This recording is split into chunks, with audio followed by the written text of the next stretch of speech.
Hey Siri. Hey Siri. Hey Siri. Well, it had been a dream of us for a long time in AI to create a virtual assistant. I'm Tom Gruber. I was the CTO and co-founder of the group that created Siri. Hi, Tom, my old friend. Siri was very playful, and that was by design. Siri is now just one of many virtual assistants that can help manage our lives. Okay, Google. Hi Bixby. Hi, Amy. How can I help? Alexa, it's game day.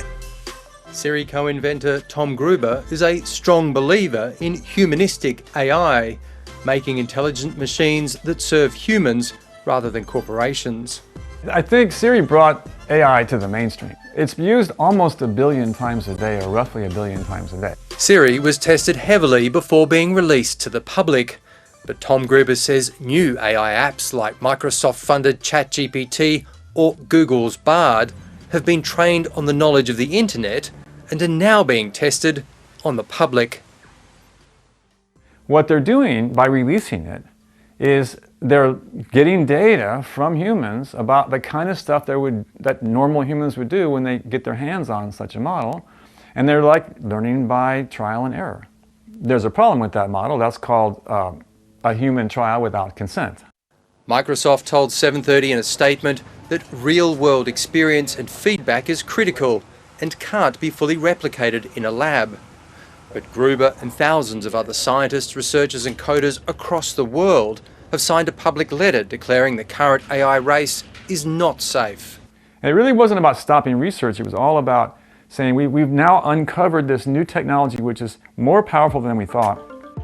So let's give ourselves enough time to figure out a framework so that we can keep this technology safe and on the side of humans. I would describe the way that the technology is being released as worrying. And they're rushing to do things that I don't think are very responsible. In the beginning, computers were just advanced calculators, processing numbers. As processing power doubled every 2 years, it led to machine learning, where computers were taught to perform a specific task like chess or Go, processing up to 200 million moves a second. Then, with even more power, the focus shifted to artificial intelligence and a large field of learning, which includes the ability for a machine to teach itself lessons from interactions with humans or objects via neural networks, like autonomous driving. A driver that's reimagining transportation for all of us. Or simply opening your phone using your face. Processing power has exploded, allowing AI to operate way beyond human comprehension. I think that's the worrying idea here, is that it is the fastest growing app on the planet. ChatGPT was used by 1 million people in 5 days, 100 million people at the end of the first month, and now 6 months later it's in the hands of 1 billion people. We've never had technologies before where you could roll them out so quickly, and so even small harms multiplied by 1 billion people could be cause of significant concern. Toby Walsh is Chief Scientist in Artificial Intelligence at the University of New South Wales, where in a single day he faked his own voice and image using AI. But you'll begin to understand the ethical considerations of technology is not always a yes or no answer. Well, thank you, AI Toby. AI-trained voice programs are being used to trick parents into thinking they are actually talking to their children.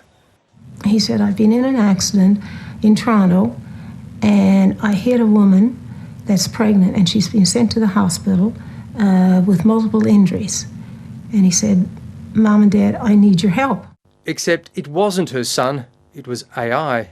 Police in Canada are investigating cases where AI-trained fake voices were used to scam money from parents who believed they were speaking to their children. It's hard to think of a positive use of the sorts of technologies that can clone people's voices.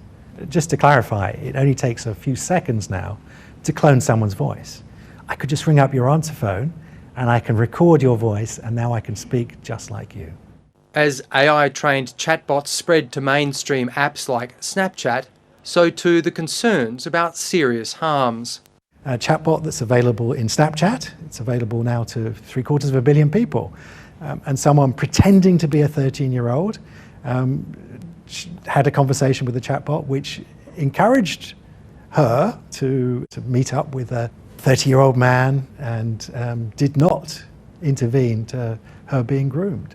It suggested ways that she could hide the relationship from her parents. As the father of a 13-year-old child, and an AI researcher, I'm deeply distressed that we think that it's responsible to put that technology in the hands of the masses without any guardrails.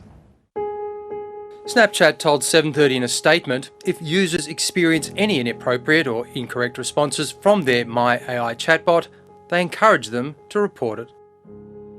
The really scary thing is it can pretend to be a human really well. And that's one of those things that scares people with a psychology background or something. We're like, wow, humans are already pretty gullible. I mean, a lot of people would talk to Siri for a while, mostly for entertainment purposes. But there are a lot of people who get sucked into such a thing. And that's one of the really big risks. Arguments are now occurring about who is responsible, the user or the AI makers. There's this idea that in the tech space, they're not as responsible as in the physical space. Tech companies need to be held responsible. Imagine if, someone had a car which every so often spontaneously caught fire and someone died. There would be lawsuits. Of course there would be. This is why we have liability. If you build an unsafe product, if you release something that causes harm to other people, you should be held accountable to this. Connor Leahy is a London-based coder whose company is working to design AI to be safe and controllable from the ground up. So mostly when I talk about safe AI, I mean AIs that truly do what we want to do, and we can rely on them to not do things we don't want them to do. He has millions of dollars in investment from venture capitalists who share his concerns.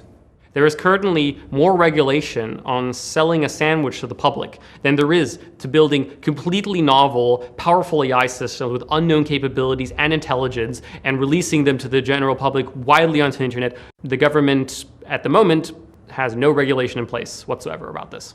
OpenAI, the creators of ChatGPT, say they welcome regulation. But despite all the medical, educational and industry benefits its technology provides, OpenAI's CEO says he still has fears. I think people should be happy that we're a little bit scared of this. I think people should be You're happy. a little bit scared. A little bit, yeah, You of course. personally. I think if I said I were not, you should either not trust me or be very unhappy I'm in this job. Raise your right hand. Altman doubled down on that sentiment yesterday while testifying to the US Congress. If this technology goes wrong, it can go quite wrong.